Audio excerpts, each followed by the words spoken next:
The mansion stood quiet, cold, and full of shadows. It was huge, with shining floors and walls covered in paintings worth more than most people made in a lifetime. But even with all the money, there was no warmth inside. Not anymore. Ever since his wife died, the billionaire Mr. Carter had felt the silence get louder every day. His daughter Eliza, just 6 years old, had stopped speaking. Not one word. Not even a whisper. Doctors said it was trauma. Some said she might never talk again. He tried therapists, play coaches, child experts, even robotic companions. Nothing worked. The little girl just sat in her big room, staring out the window with sad, empty eyes. Mr. Carter wasn't a cruel man, but he was distant. Business was the one thing he understood. People, not so much. Love, he wasn't sure he knew what that really meant anymore, but he did love his daughter, even if he didn't know how to show it, and deep inside he feared she was slipping away forever. One rainy morning, his assistant walked in with a strange suggestion. "There's a woman named Monica," she said, almost hesitantly. "She's not a therapist, not even a nurse, but she's worked with children before. She has a way with them. Warm, honest, different." Mr. Carter didn't even look up at first. Different how? Well, she's not someone you'd expect in this kind of setting. "You mean she's not rich?" he said flatly. "She's a strong woman, black, grew up hard, has experience no degree can teach." He almost refused right away, but then he looked at the photo. Monica was standing in front of a small community building, smiling with kids all around her. There was something in her eyes, strength, kindness, something real, not polished or fake like the rest of the applicants. He sighed. "Fine, bring her in." 2 days later, Monica arrived at the mansion wearing simple clothes and holding an umbrella that had seen better days. She looked around at the tall marble pillars, the glass chandeliers, the quiet staff in pressed uniforms. She didn't flinch, but her eyes said it all. This was a different world from hers. When she met Mr. Carter, she didn't bow, didn't act impressed. She just nodded and shook his hand. "I don't come from money," she said, honest and direct. "But I know pain, and I know children. I won't promise miracles, but I'll care for your girl like she's my own." Mr. Carter raised an eyebrow. No one ever spoke to him like that. It was almost refreshing. He led her to Eliza's room. The little girl sat on the windowsill, legs crossed, eyes on the grey clouds outside. She didn't even turn to look when Monica entered. Most people would have tried to speak to her right away. Not Monica. She just pulled up a small chair and sat quietly across the room. No pressure, no sudden moves, just silence. After 10 minutes, Monica hummed a soft tune, an old lullaby her mother used to sing. Nothing happened at first, but then Eliza's fingers twitched. Her head tilted ever so slightly. Mr. Carter noticed. "She moved," he whispered. Monica didn't say anything. She just kept humming. That night, after Monica left, Eliza took a piece of paper and drew something. It was a simple shape, 2 stick figures sitting in a room. One had a bun on her head, just like Monica. Mr. Carter stared at it for a long time. The next morning, he offered Monica the job. "You'll be well paid," he said. "I didn't come for the money," she replied. "I came for the child." That shocked him. People always came for the money, always. Monica moved into a small guest room near Eliza's. She didn't bring much, just a few clothes, some books and a photo of a little girl. No one asked about the picture, but later one of the maids said Monica had lost her daughter years ago. Nobody knew how, and Monica never brought it up. Days turned into weeks. Monica didn't treat Eliza like a broken doll. She didn't walk on eggshells. She told stories, sang softly, and sometimes just sat there and knitted while Eliza watched. The child never spoke, but she started to move more, eat more, draw more. She even let Monica brush her hair one evening. Meanwhile, the staff whispered. "What's she doing here?" one cook asked. "She's not like us." Some of them didn't like Monica. She didn't follow the mansion's quiet rules. She wore simple clothes, laughed too loud, and didn't pretend to be someone she wasn't. But Mr. Carter noticed something. His daughter smiled one afternoon when Monica walked in. Just a small smile, but it was real. Still, he wondered, who was this woman? What made her care so deeply for a child that wasn't hers? He didn't know it yet, but this woman he hired for a simple job was about to change their lives forever. Not just Eliza's, but his too. And the unexpected part, it hadn't even begun. Monica woke up early every day, even before the housemaids began their quiet footsteps in the hall. She wasn't used to the soft bed or the big windows with long white curtains, but she was here for Eliza, not for comfort. She made tea the way she liked, strong, warm, and calming, and sat on the edge of her bed, listening to the house breathe. It was quiet, but not peaceful. It was the kind of quiet that held sadness inside it, like a house that had forgotten how to laugh. Eliza's room was just across the hallway. Each morning, Monica peeked in gently, never pushing her way in. Eliza always sat by the window, hugging her knees, eyes staring at something far away. She didn't cry, didn't move much, didn't speak, but Monica didn't expect her to. Healing didn't happen fast, not for wounds you couldn't see.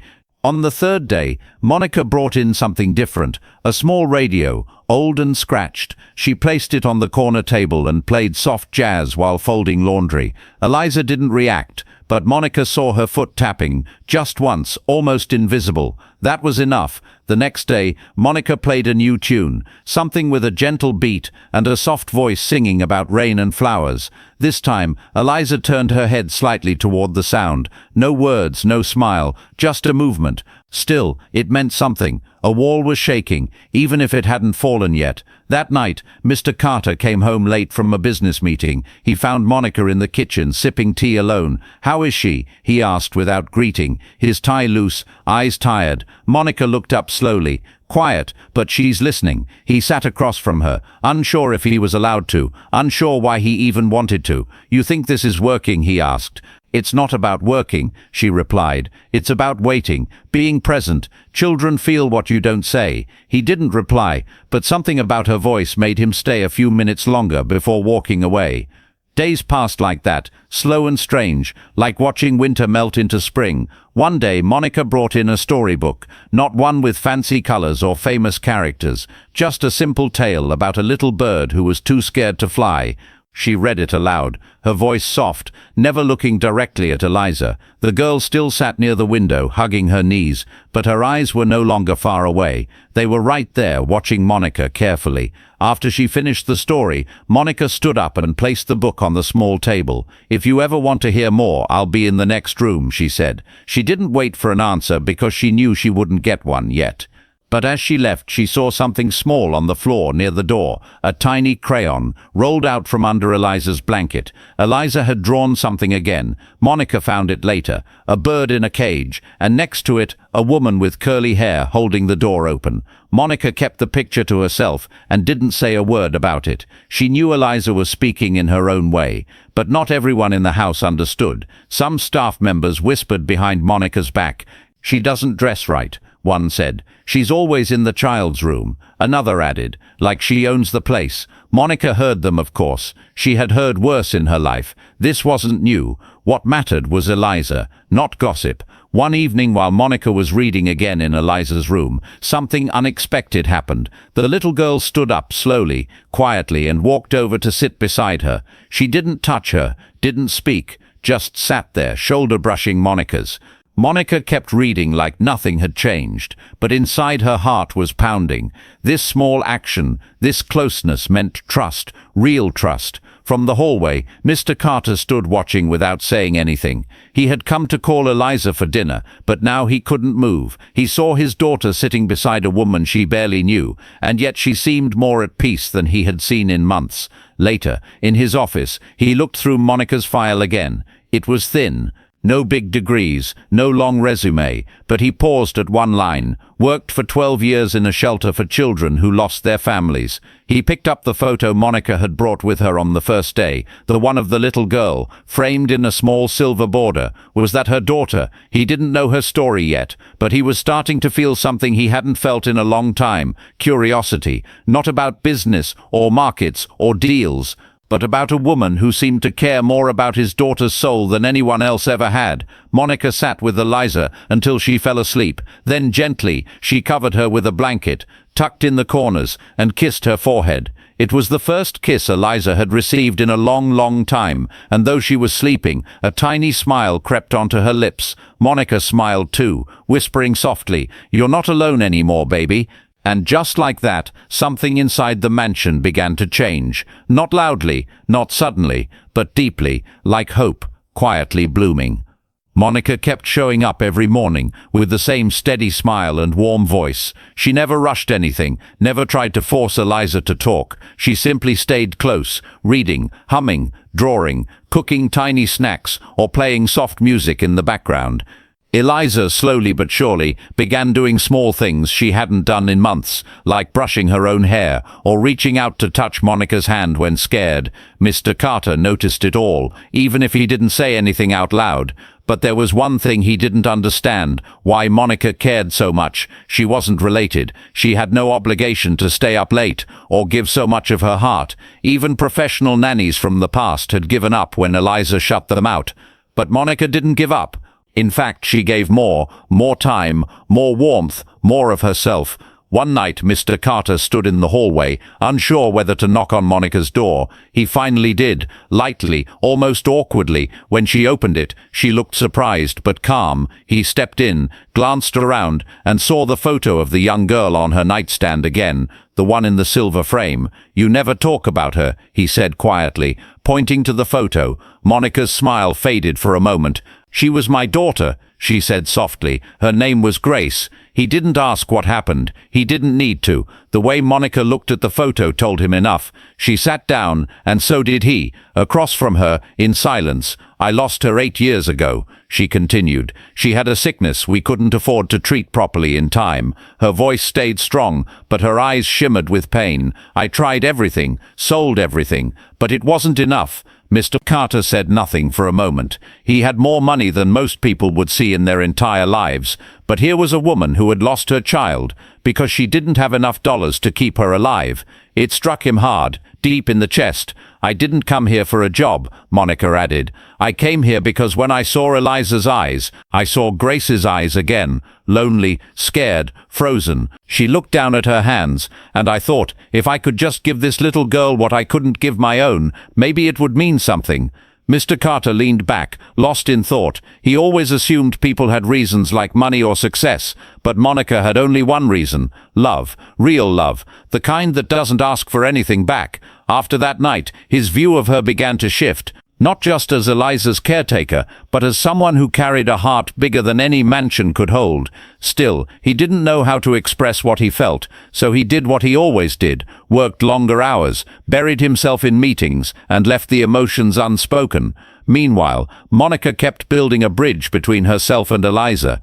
Every day a little more trust, a little more warmth. Eliza still didn't speak, but she followed Monica around like a quiet shadow. She even started mimicking Monica's actions, folding clothes beside her, holding a spoon the same way, drawing the same pictures. And then one day, something unusual happened. Eliza placed a folded paper in Monica's hand, then quickly ran back to her room. Monica opened it and stared, her eyes filling with tears. It was a simple drawing. 2 stick figures, hand in hand with a red heart between them. One wore Monica's curly hair, the other had Eliza's familiar eyes. Later that night, Monica placed that drawing next to Grace's photo on her nightstand.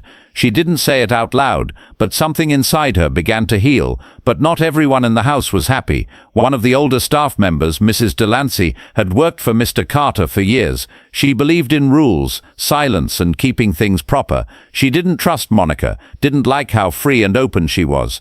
"She's making herself too comfortable," she whispered to another maid. "She acts like she belongs." One day, while Monica was cooking with Eliza in the kitchen, Mrs. Delancey walked in. "You're spoiling the child," she said sharply. "She needs discipline, not lullabies." Monica didn't argue. She simply looked her in the eye and replied, "She needs love, and someone who doesn't give up on her. That's what she needs." Mrs. Delancey left the kitchen with a huff. But later she told Mr. Carter, "This woman, she's changing your household in ways that aren't proper." Mr. Carter simply nodded without agreeing or disagreeing. He didn't say it, but deep inside, he knew Monica was changing the house for the better. That night, Eliza did something that shocked everyone. She walked into the living room where Monica sat, holding a blanket. She climbed into her lap, leaned against her, and stayed there silently.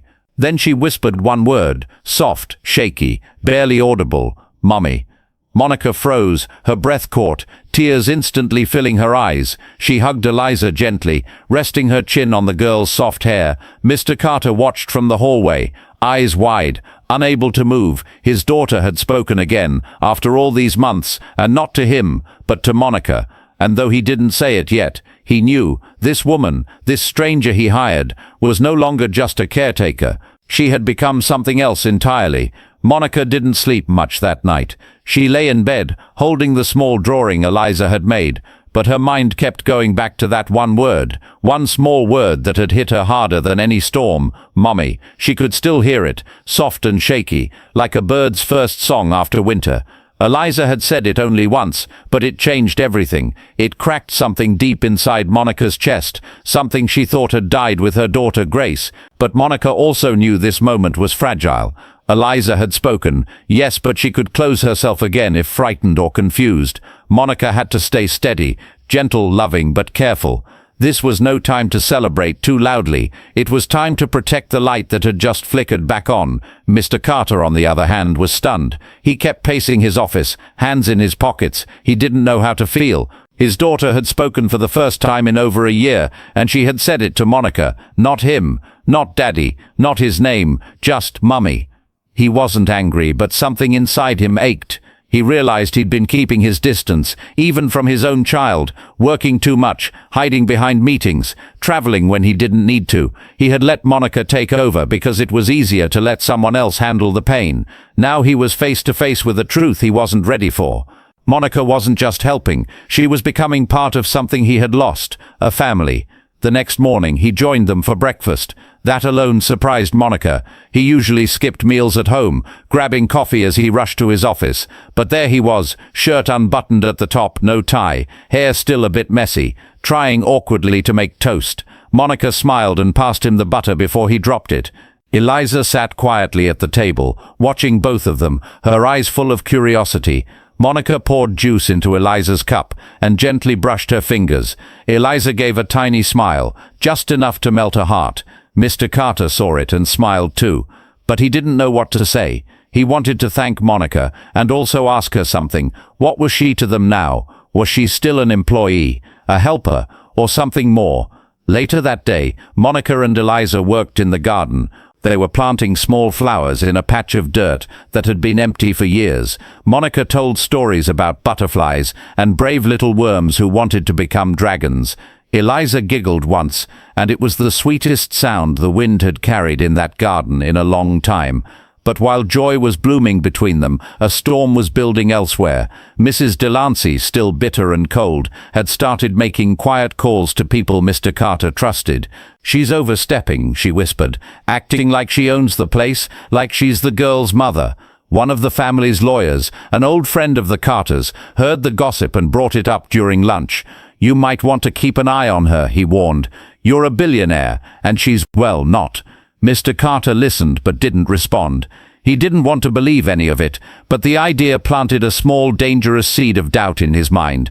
That evening, he returned home early and found Monica reading again to Eliza. They looked peaceful, Eliza resting her head against Monica's shoulder. For a second, he felt like an outsider in his own house. He stepped in and cleared his throat, and both of them looked up. Eliza didn't run to him, but she did wave. A tiny, careful wave. That was something at least. "I need to talk to you," Mr. Carter said to Monica once Eliza had gone to bed. She followed him into the study, her face calm but slightly guarded. He closed the door and turned around, looking tired, conflicted. "I've been hearing things," he said quietly, "about your attachment to Eliza." Monica didn't speak, just waited. "They're saying you're acting like her mother," he added, looking into her eyes, "that you're getting too close." Monica took a deep breath. "I never asked for that," she said, "but she called me mummy, and I didn't tell her to." "I know," he said quickly. "I believe you. I do." He sat down, rubbed his forehead. "I just don't know what to do with it. She's my daughter, and she said it to someone else." Monica stepped closer, her voice gentle but steady. "Maybe she sees something in me that reminds her of safety, of love, of what she lost." Then, more softly, "You can still give her those things too, Mr. Carter, but you have to try. You have to be here." He looked up at her, surprised by the honesty, the directness. No one spoke to him like that, except her, and somehow he didn't feel insulted. He felt exposed, and maybe understood. "I don't want to take your place," Monica added. "I'm just trying to help her heal." Mr. Carter nodded slowly. He didn't know what else to say. But he knew, deep down, Monica wasn't the problem. She was the light, the only one who had dared walk into the darkness and stay. That night, as Monica closed her door and whispered goodnight to Grace's photo, she had no idea that Mrs. Delancey was still watching from the shadows, and the woman had made up her mind. If Monica wasn't leaving on her own, then she would make sure she was pushed out. Monica started to feel something strange in the air. It wasn't Eliza. She was doing better every day. It wasn't Mr. Carter. He had become quieter but more thoughtful, even starting to read bedtime stories himself some nights. No, it was the way people around the house looked at her. Not everyone, but a few staff members, the ones loyal to old ways, to strict rules and cold routines. They began speaking less when she walked into a room. Their eyes didn't meet hers, and when they did, the warmth was gone.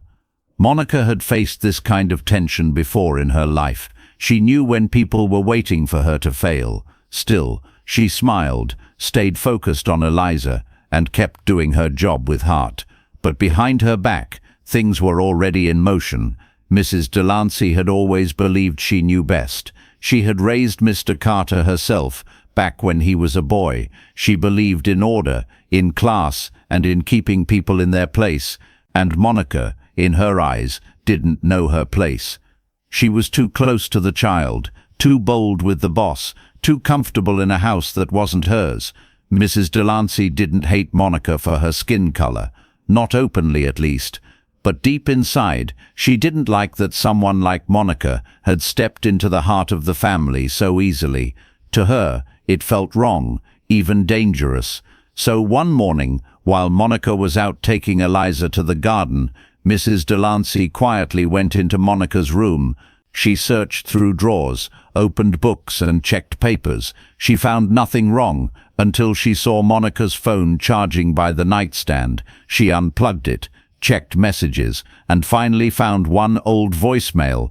It was from a friend of Monica's from years ago, talking about money troubles and needing help with rent. Mrs. Delancey smiled coldly and copied the recording. She had what she needed.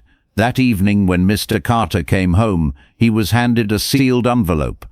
Inside was a printed message, twisted to sound like Monica was trying to gain something from him. "She's only here to get close and maybe take something," the note said. "Just listen to this voicemail if you don't believe me." At first, Mr. Carter didn't want to hear it. He stared at the message, confused, frustrated, and oddly angry, not at Monica, but at himself. Still, curiosity got the better of him. He played the voicemail. The voice said, "Monica, I know you're working for that rich guy. Maybe he can help us. Just a little, you know. We could really use it." Mr. Carter paused the message. It didn't sound like Monica had agreed to anything, but it raised a question in his mind. Had she come to him just for money after all? That night, Monica felt something change in his tone. He avoided eye contact, spoke less than usual. At dinner, he didn't even sit at the table with them. Eliza noticed too. She kept looking back and forth between the adults, her tiny hands holding Monica's sleeve tightly. She could sense the shift, even without words. Later, when Eliza had gone to bed, Mr. Carter knocked on Monica's door. He looked tired, confused and unsure of himself. "I want to ask you something," he said, stepping inside. Monica nodded, setting her book aside. He held out the printed message and the recording. "I was given this," he said, "and I don't want to believe it, but I need to hear the truth."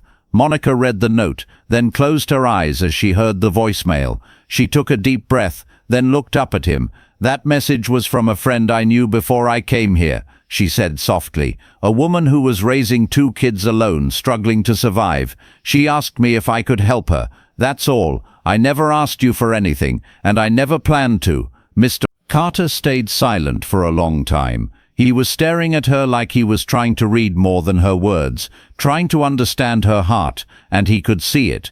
Clear, steady, strong, and hurt. Hurt that he had doubted her even for a second.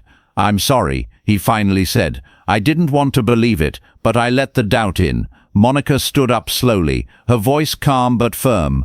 "I've lived a life where people assume the worst before they ask the truth," she said, "but I thought maybe, just maybe, this place was different." She walked toward the door, her eyes sharp with quiet pain. "If you think I'm here to take anything, I'll leave right now." Mr. Carter stepped forward quickly, stopping her. "No, please, don't," he said, his voice suddenly filled with urgency. "I don't want you to leave. Neither does Eliza." Monica stood still, looking at him. "I'm not here to beg to stay," she said. "I'm here for Eliza, because she matters, not because you're rich, not because of your name." He nodded, slowly, with regret in his eyes. "I know that now." Down the hallway, Eliza stood outside her door, quietly listening. She didn't understand all the words, but she could feel everything. The fear, the tension, the love, the choice. The next morning, Monica entered Eliza's room as usual. But this time, Eliza ran into her arms, hugged her tightly, and whispered, "Don't go, Mommy. Please stay." And in that one sentence, everything Monica needed to hear was spoken. No money, no rumor, no letter in the world could match that voice, that love. But while things seemed calm again, Monica had no idea that Mrs. Delancey wasn't finished. She had seen Monica survive the first attack, but she had one final plan, one that would either ruin Monica forever, or finally force her out of the mansion for good. Monica held Eliza in her arms for a long time that morning. The little girl wouldn't let go, her tiny fingers gripping Monica's shirt like her life depended on it. And maybe in a way it did, because for Eliza, Monica wasn't just a caretaker anymore. She was comfort, safety, and love. She was the first person who hadn't given up on her. Mr. Carter stood in the doorway and watched the moment. There was something soft in his eyes, something breaking free inside him. He hadn't said much since the night before, but his face showed what words could not. He was beginning to realize that Monica hadn't just helped Eliza heal. She had brought something back into the mansion that had been missing for years. Hope. By now, even the rest of the staff could see the difference in the house. The walls didn't feel so cold. The air didn't feel so heavy. Eliza had begun humming to herself, helping Monica set the table, even laughing quietly at small things. It was slow progress, but it was real, and it all happened because Monica had stayed, even when others wanted her gone. But not everyone had let go of their bitterness. Mrs. Delancey watched it all unfold from the shadows of the house. She had served the Carter family for decades, seen the rise of their fortune, the fall of Mr. Carter's marriage, and the quiet destruction of the family after his wife's death. She believed she knew what was best for the house, for the child, for the image of the family, and Monica did not fit into her picture. A nanny, yes. A mother figure, no, so she prepared her final move. And this one wasn't just gossip or rumors, it was a direct attack. Late one evening, while Monica was helping Eliza paint in the sunroom, Mrs. Delancey slipped into Mr. Carter's office with a file in hand. Inside were printed photos, pictures taken without permission from Monica's social media years ago, old posts, messages, photos of Monica at protests, helping feed the homeless, and even standing outside a courthouse holding a sign.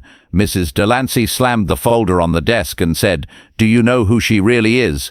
Do you know what kind of background she comes from? Mr. Carter raised an eyebrow, flipping through the file. These are community events, he said flatly. She's political, emotional, loud. Mrs. Delancey said, you're a public figure. What if someone thinks you're involved with her causes? Do you want the press questioning your decisions? She leaned forward, her voice sharp. She's dangerous, sir. If you don't remove her, someone else might do it for you.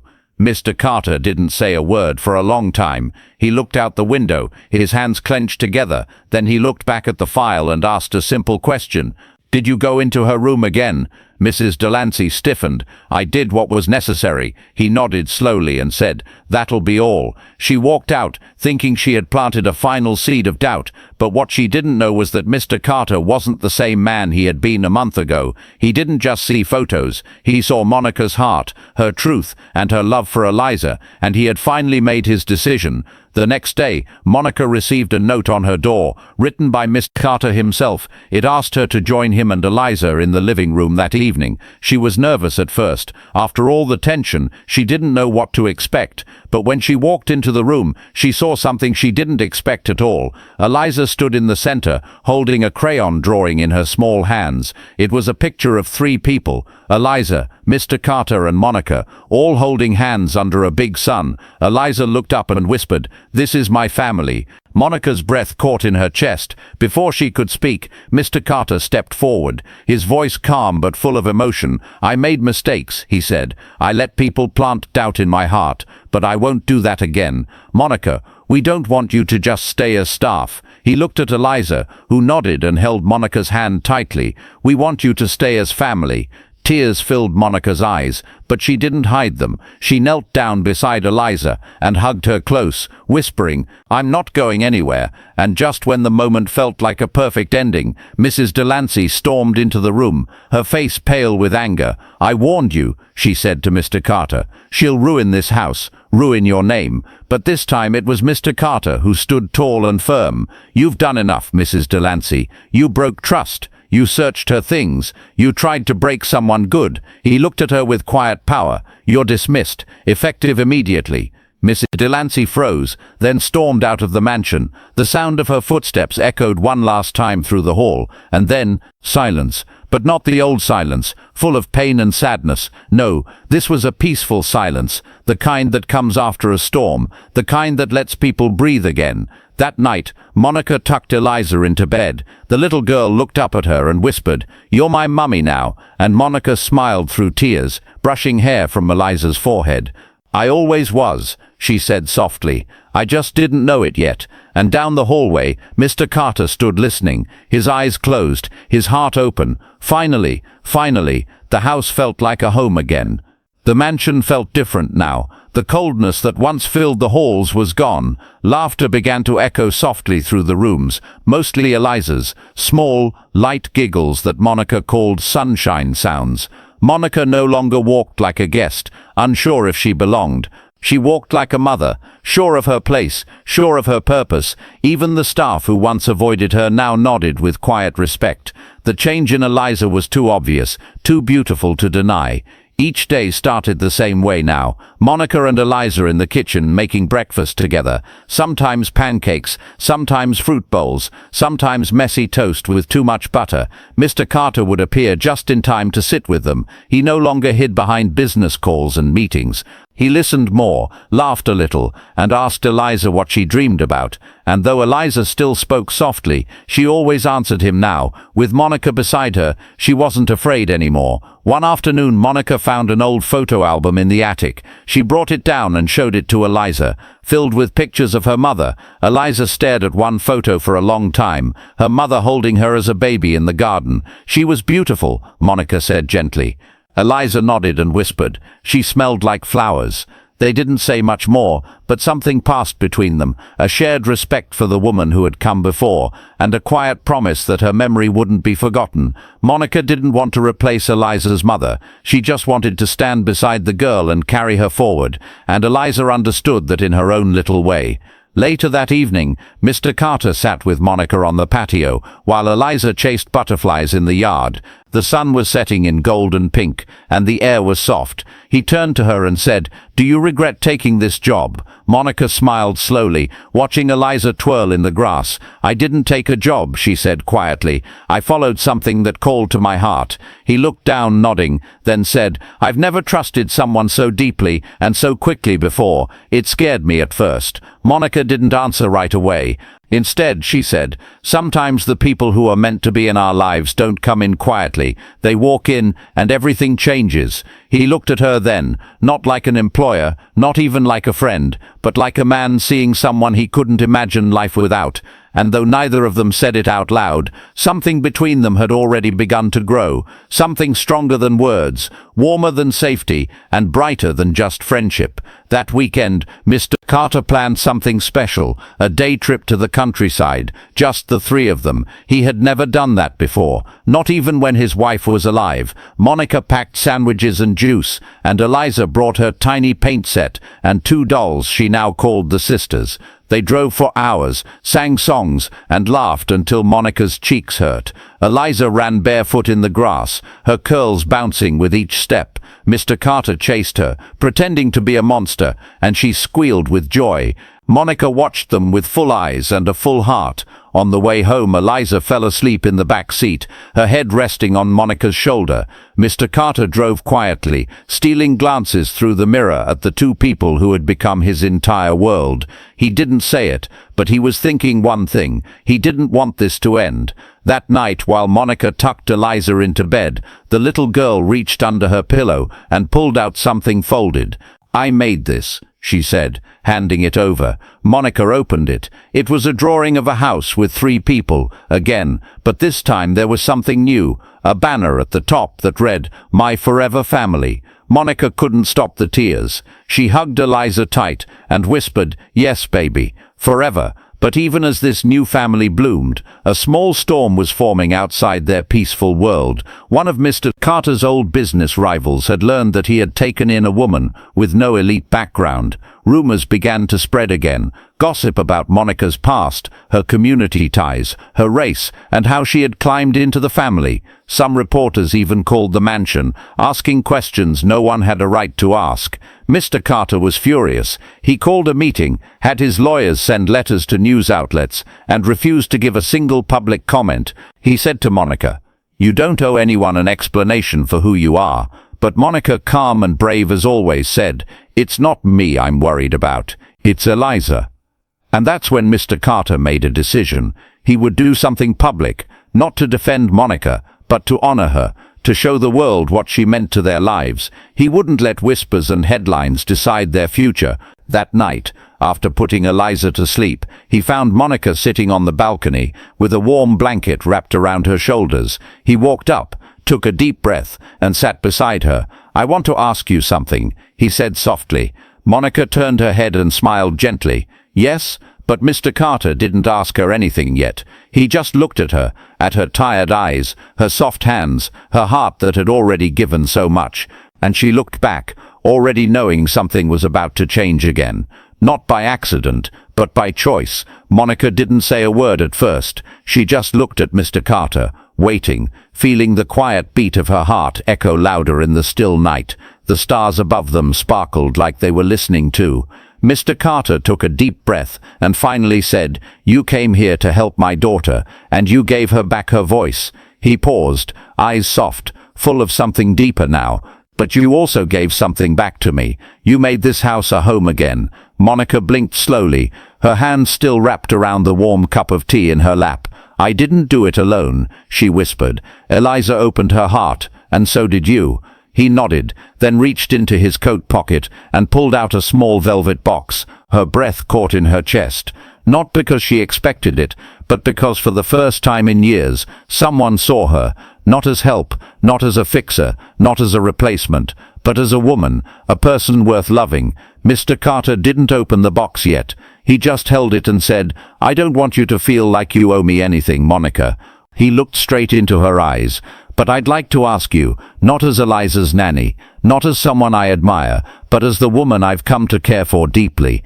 Will you stay? Not just in this house, but in our lives as family. Tears welled in Monica's eyes, and she covered her mouth with one hand.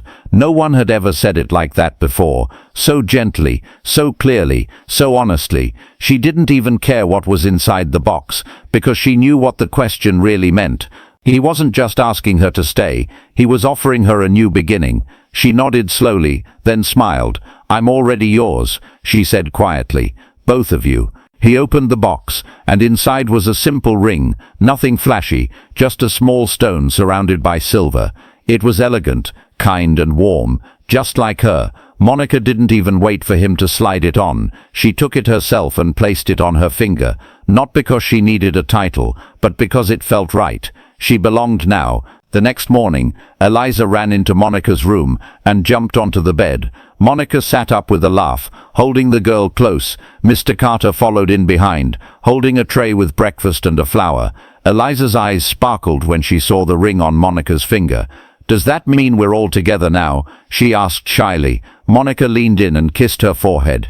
"Yes, baby," she said, "forever." That week, Mr. Carter made something official. He held a small press meeting, not in a fancy hotel, but in their backyard, with Monica standing beside him and Eliza holding both their hands. He looked at the cameras and said, "This is my daughter. This is the woman who saved her. This is our family." And just like that, he ended the rumors with truth. He didn't defend her. He celebrated her. Some people didn't like it, but most were touched. Letters came in, thank you notes, support messages, even people who said, "You reminded us what real love looks like." Back inside the house, life returned to a beautiful rhythm. Monica began helping in more ways, not just with Eliza, but with the Carter Foundation, organizing support for orphaned children and struggling single mothers. She turned her pain into purpose, and the world watched as the billionaire's home became a place of kindness, not just wealth. One evening, Monica sat on the same balcony with Mr. Carter, this time as his wife. They watched Eliza play in the garden below, chasing fireflies with laughter. She wasn't the silent girl from before anymore. She was blooming, wild and bright like the flowers they once planted together. "Do you ever think about how this all started?" he asked softly, brushing Monica's hand with his fingers. She smiled and nodded. "I came here thinking it was a job," she said. "But it was really a doorway." He looked at her and said, "To what?" "To a family I never saw coming," she whispered. That night, after Eliza had gone to bed, Monica walked into her old room, the one she had stayed in when she first arrived. She sat on the bed and opened the drawer where she had kept the photo of her daughter Grace. She took it out, held it to her heart and whispered, "I kept going, baby. I gave another little girl the love I couldn't give you, and she gave me back the part of my heart that was broken." She placed the photo on her new dresser, beside a framed drawing Eliza had made, a drawing of all three of them, holding hands under a rainbow. Above it, in big letters written by a child's careful hand, it read, "Thank you for loving me." And just like that, Monica knew she was exactly where she was meant to be, not by accident, not by chance, but by love. A love that didn't care about background, money or color. A love that healed, lifted and brought broken hearts back together. A love that made one silent little girl speak again and turned a job into a forever home.